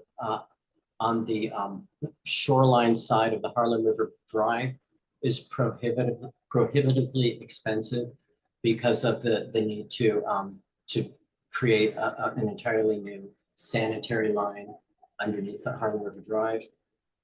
In addition to which there are building department requirements that all buildings be above the flood level. So this is because it's such a low-lying site, it makes it very hard to put a comfort station here. However, we are looking into putting porta potties, at least in this location, and then I think also temporarily at the southern location at 127th Street until we can fund the permanent We do know we're talking about from at least 132nd Street to 145th Street. And we also talking about thousands of people. Yeah. Possibly at one time. And secondly, we talked about flooding. How does the work that you're doing now overlaps or supports when we talk about other resiliency about weather and water, flooding? Is that an overlap or complementary? Great question. Yeah, no, it is a good question. The shorelines that are being reconstructed as part of subproject area 2 between 132nd and 145th Street are being reconstructed at the same elevation because they're tying into the existing parks at that elevation. So we're not raising the park. And that's not the purpose of this project to create it's not a resiliency project for the community. The resiliency projects that are underway are their projects are to be resiliency projects. This is not intended to be a resiliency project, except insofar as we can raise shorelines in some areas that are practical. Thank you, Russell. Okay, Asher and then Jewel. Oh no, Asher. Okay, I'm gonna bring back up the comfort stations because if families are going to this park, if people with disabilities are going to this park, there needs to be a bathroom close by. Cause there's no real way to cross over the Harlem River Drive, and that's a lot of effort. You may say it's a lot of effort on your part, but it's for people who are gonna be able to utilize the space. It's important that there is a bathroom there and not just a porta potty, because that's not accessible. Someone in a wheelchair cannot get in a porta potty. So. Thank you, Asher. Any other questions or comments? Any raised hands? Please? Sorry. Okay. I want to ask about the acknowledge Yeah. letter, because if we don't support something and we acknowledge that they presented, is that like the sanction that it's okay that to go forward? See, I think if we acknowledge it, we should acknowledge it that they failed again. Now, a second time to address the issue of the compensation, because 300 million, I mean, we've been told compensations are what, 2 million now, 3 million? We can find 3 million and 300 and something million. If we're gonna expect people to use it. I run groups of kids. Yeah. People need to use bathrooms. They will use the beautiful landscape if there is no bathrooms. Loud and clear, and I think, you know, just so that you all know, we have met with Parks and EDC and leaders of EDC and have expressed this concern over and over and over again. So we are still we're not gonna let this go, obviously. I think that there's an option for us to provide a letter of acknowledgement, also acknowledging that the bathroom is still a missing need, if that is something that we would like to do. But like we were mentioning earlier, I don't remember exactly what for, but giving out letters of support when we're not fully comfortable with something is how we get screwed over. Because this is saying, they're gonna use this as support, saying that they came to us and we And they heard presented. what they said, and this is the second time, like you said, and this is a constant thing. I think it's a simple request for in a 10-block span, at least have one bathroom. Cause this specific section is 10 blocks. And I think it's also the one thing we asked when they presented last. And they failed to come back with that, so it's hard for me to give any acknowledgement that the needs of the community are being absorbed in this project. And maybe we need to get the elected officials Good. involved. Yes. Sorry, As Connie. yeah, just one more thing, I'll make it quick. It's just also, we're talking about accessibility, this is gonna be an accessible area. It's not accessible for everyone, like I've mentioned in the Esplanade, it's not accessible for people. What's the point of making like a pier accessible or an area accessible if people can't really utilize it in the way that they need to? Cause especially this, where it's over the Harlem River Drive, it's not easy just to get back to civilization. Yeah, I mean, for me personally, and I'm not expecting anyone to agree with me, this project is similar to the Central Park Conservancy, you know, letter of acknowledgement. We're not saying that we support it necessarily, but I think we are simply acknowledging that we heard the presentation. But I think that there is an opportunity to weigh in additionally and say, you know, that reiterating our ask for the bathroom. I know, when I've spoken to Parks in individual calls, we've talked about other alternatives. So I think the porta potties are one way of meeting non-accessible, as you mentioned, needs to go to the bathroom immediately, but there needs to be a long-term solution here. And I know Simone had previously noted at one of the public sessions that there's other alternatives for restrooms. If they can't get a sanitary line out there, are there other ways to provide bathrooms? So I think this is, it's really an ongoing discussion. That's bio. Yeah. Tech bathrooms. Exactly. I just think it's, We want a place to release. Yeah. it's a little bit, it's kind of implied when we're saying that we heard them, that we're just okay with. But not if we word it, In the letter. in the letter. Worded. Yes. So are there any raised hands, please? No, no, wait a second. Okay, does anyone have any final comments before I entertain a motion? I just want to say that we hear you loud and clearly, and that I've been with you throughout these meetings, and I've heard your frustration, and I'm very sorry. It's hard for us to hear these things and not be able to give you what you want. I think what having a comfort station on this side of the Harlem River Drive is not a $2 or $3 million endeavor. It's more like, it's probably like 5 times that.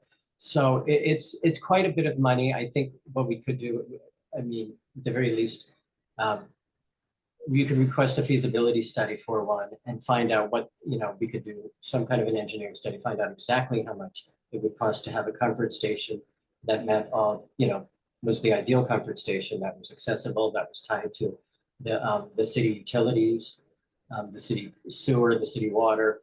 We would have to pull a lot of that under the FDR. It would be expensive, but you know, there's a cost, and then we just have to make that, you know, find the resources.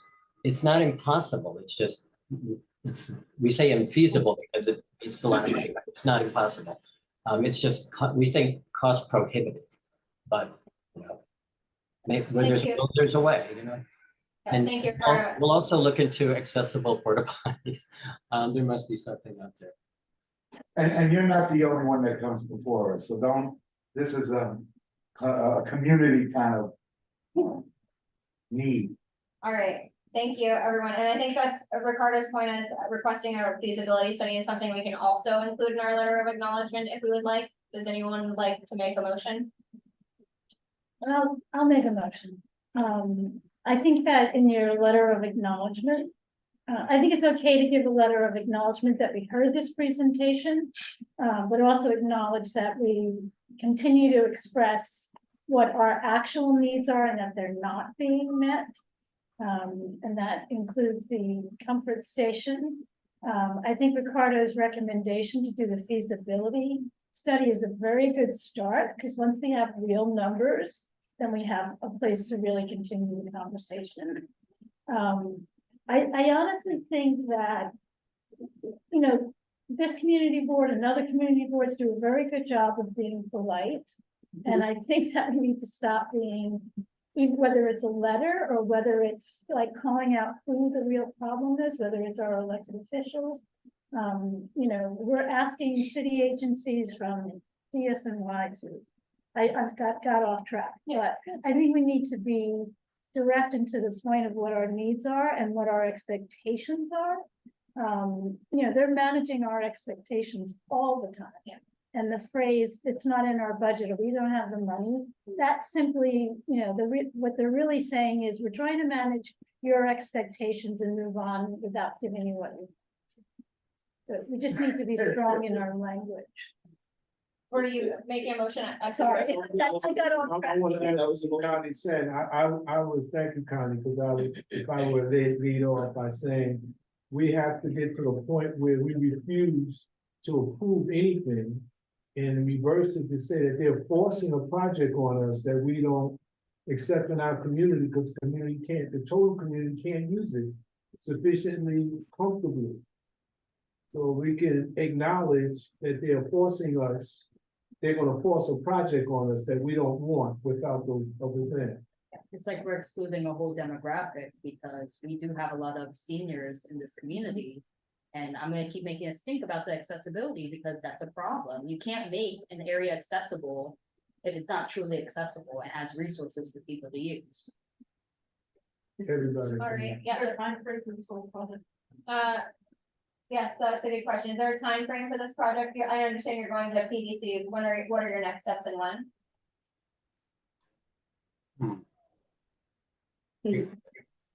So we're currently procuring for sub-project 1 for that park from 125th to 132nd Street to start the construction there.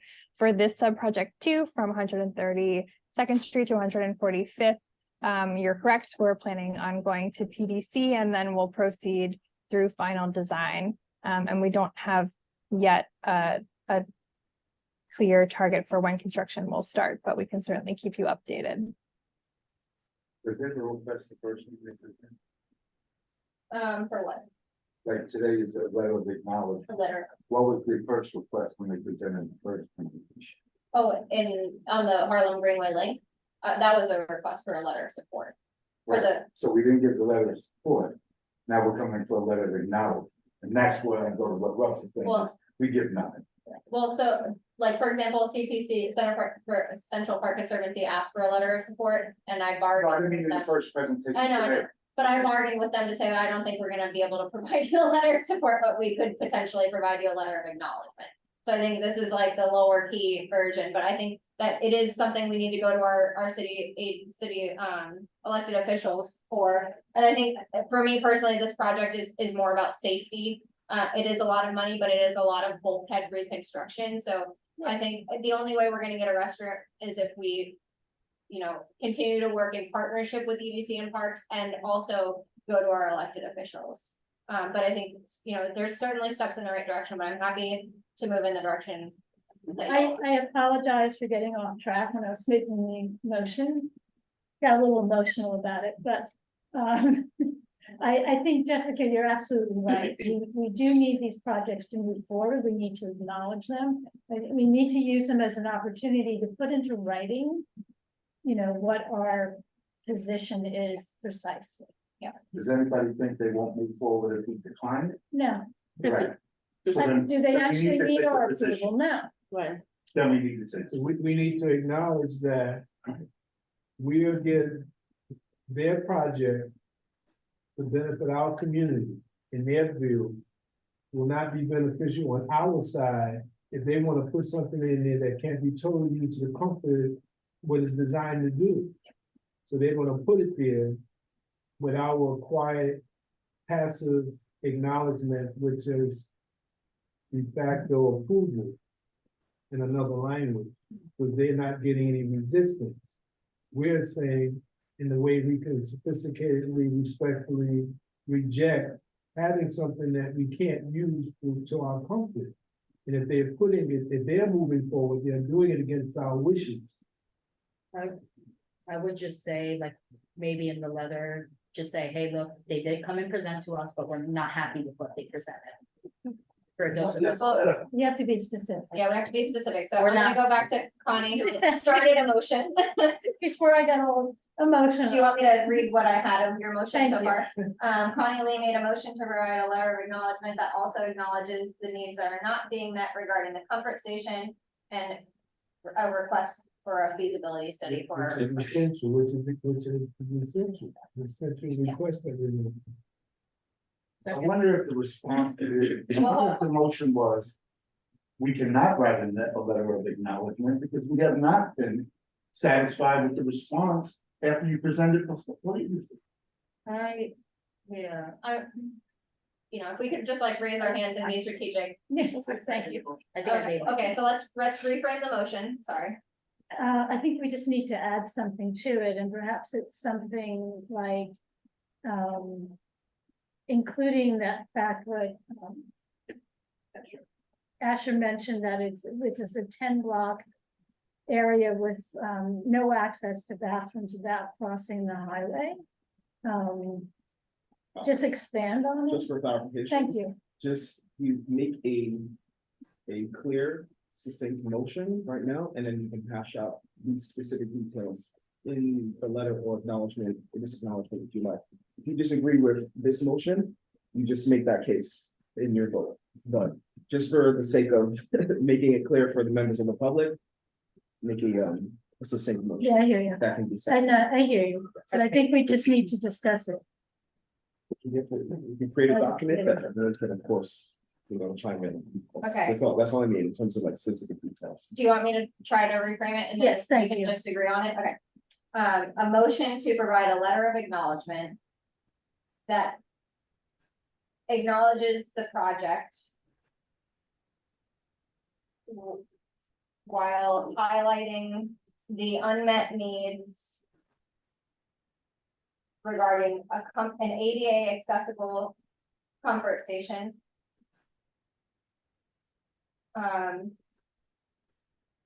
Because there's no access to bathrooms without crossing the highway along the entire stretch of the Esplanade, and requests that a feasibility study be performed for a comfort station along the Esplanade in this area. Sorry, that was. Paragraph. It's okay to be a paragraph Yeah. at times, because we put up. I think it's right emotion. there. Okay, I understand, but I think it's important to acknowledge. Okay, Yeah. everybody's saying, but I think it's important to Yeah. acknowledge with these, with this, with so I have to say. so we're good. So we have a motion I'm good. and a second. Okay. Members, so we have 7 of us present right now. And we need 4 in order for it to pass. Rosa Diaz, Yes. Jessica Elliott, Yes. David Giordano, No. Jewel Jones. Yes. Connie Lee, Yes. the big left. Ashley Rodriguez. No. Russell Schuler. No, Yes. Sorry, It did not pass. did not pass. No. Okay, all right, well then, I vote, I motion that we table this discussion until our next meeting. And if do you have any further comments, Parks or EDC? No, I mean, my heart is with you. That's all I can say as a human being, knowing, what it's like to need to go to the bathroom. And not having something nearby, it makes it hard to use the facility. The amenity that we're creating, so I absolutely totally understand your plight. Well, we will revisit this at our next meeting in October, and we'll hopefully have more clear of a response. see what they bring back to the table. Well, yeah, I don't think they're gonna come back to present again. Right, we'll just have the recording available. We'll get the presentation ready. I will set up a document for all of you to be able to be a part of and, put in your thoughts. You can cast the proper vote in October.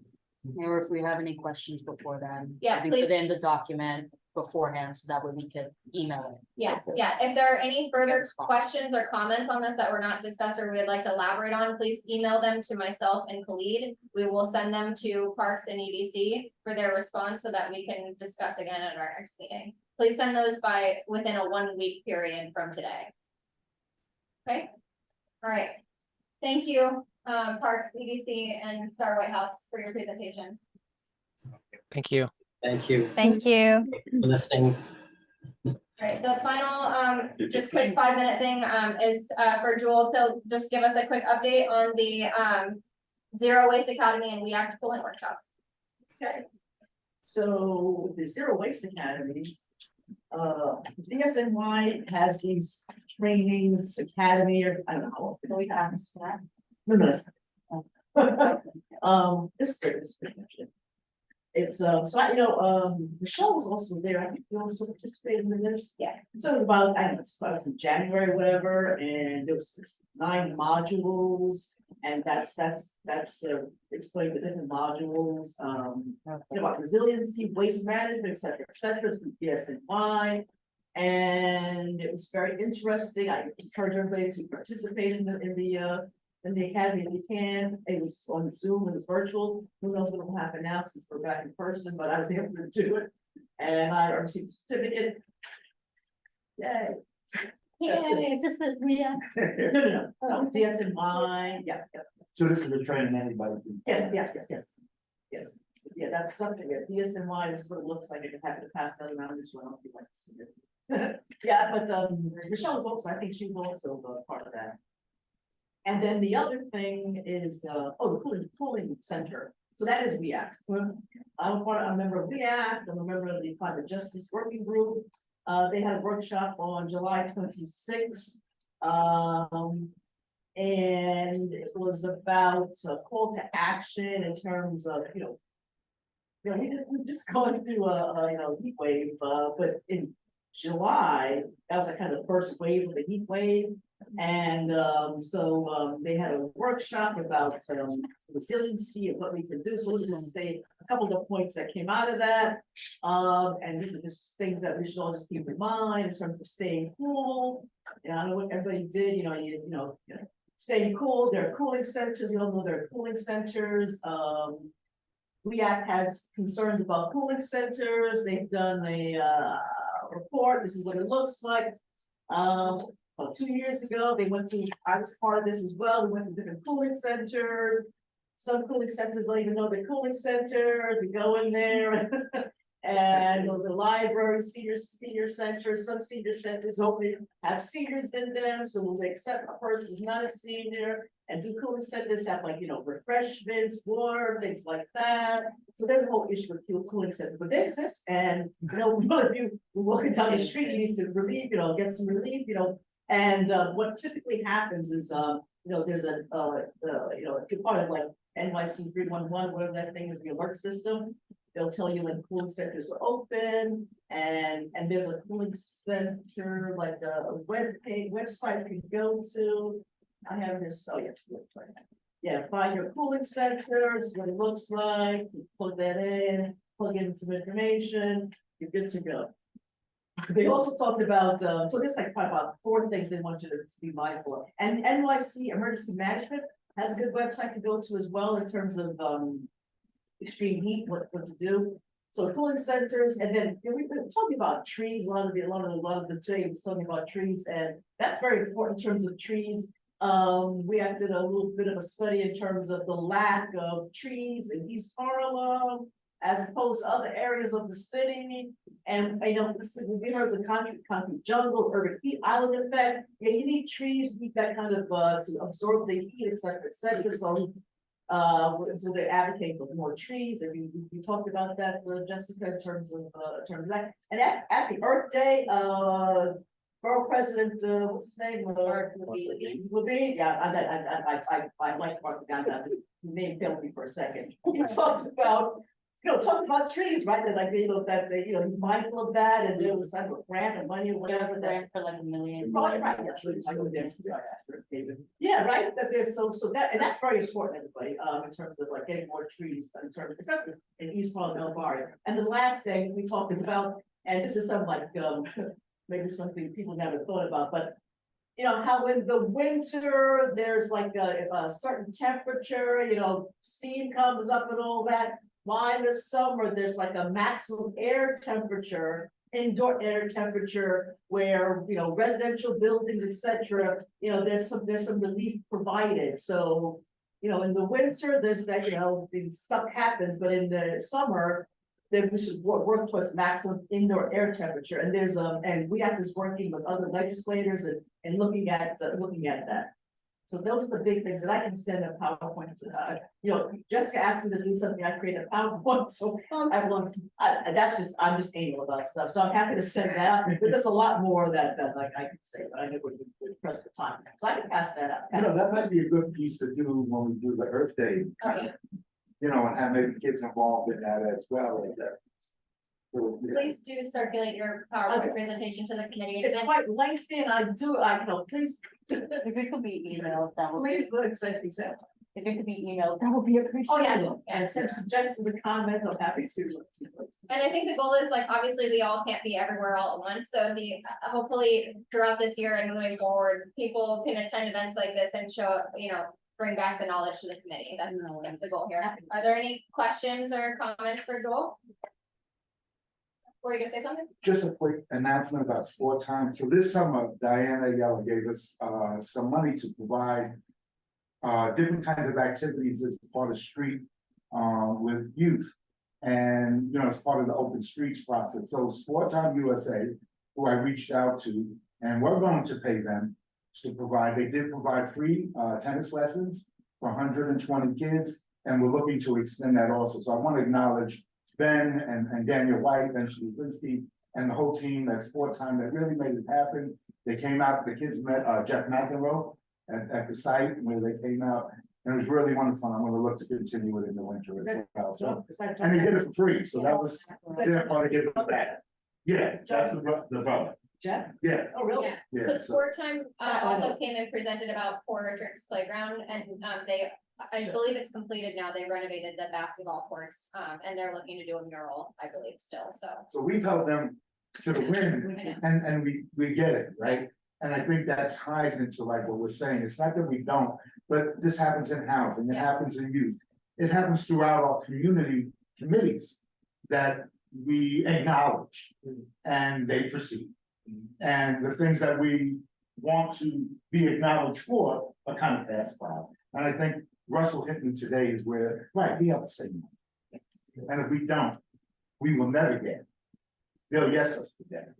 I think we have to call it what it is. I mean, I think this is, you know, East Harlem is really a victim of systemic It is. racism over and over and over And again. class. I mean, we all know that in this room. But we need to use that language. I know, we do, and We're being way too polite. Can I ask a question about the McEnroes give back to the community? Is that, what did we have to give up for that, or is that because in the past we denied them some things as well? I think when they heard about the opportunity and to be outside is exactly what they've been asking us for again. And I don't think they would have made that much money for the short period of time. But the impact with the kids and exposure to it. So I'm following up with the money I got and buying a bunch of ping pong tables and teaching the kids ping pong. We've lost these old kind of games with kids. I just want to say, just add on to that, because my group was one of the groups that did do the tennis thing. I had one kid who he was like, didn't want to do it at all, and by the end of it, he was like, he didn't want to give back the tennis racket, so he saw a new thing and he didn't want to do it, but then the minute he got used to it. And I think it's important to acknowledge when it. So I have to excuse myself. Yeah. I'm on 12-hour Yes, days for 2 weeks. Yeah, we really have to be better next meeting about not cross talking. Apologies, I didn't want to interrupt you because the conversation was good, but please raise your But you know hand. what, there's and gotta be let's get some of to that the too. point. Yeah, there has to be. As long as it doesn't get, but we'll follow your lead. All right, there's no other new business, we can do our roll call. Oh, wait, don't leave it. Okay, it's all right. Okay, this is roll call. Okay, members. So Connie just stepped out. Rosa Diaz, Here. Jessica Elliott, David Giordano, Present. Jewel Jones, Here. Connie stepped out. Lisa excused. Debbie, early departure. Asher Rodriguez, Here. Russell Schuler, Sebastian Sinesser, and that's it.